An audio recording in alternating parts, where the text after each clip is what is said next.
Channel Mus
Rencana kerja pemerintahan kampung.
bersama, badan usaha milik desa dan atau badan usaha milik desa bersama.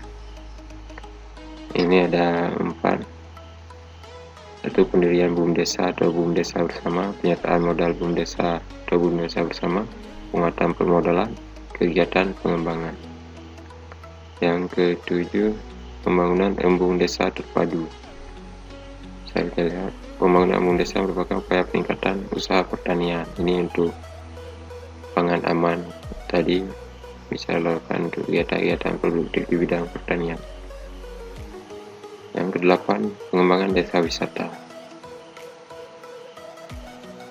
Nah, tujuan dari penggunaan dana desa untuk pembangunan desa wisata adalah meningkatkan perekonomian desa, menciptakan lapangan pekerjaan di desa, mengangkat budaya, keunikan, keaslian, dan sifat khas desa setempat, mendorong perkembangan kewirausahaan lokal, dan kelima, mendorong peningkatan pendapatan asli desa melalui BUMDes.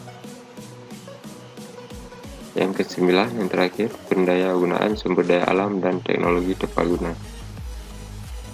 Ini ada 4 kegiatan yang bisa dilakukan, bisa sosialisasi TTG, pos pelayanan teknologi desa, posyantekdes, percontohan TTG, pengembangan dan pemanfaatan TTG. Tadi kita bilang ada 19, tapi kita ambil 9 misalnya.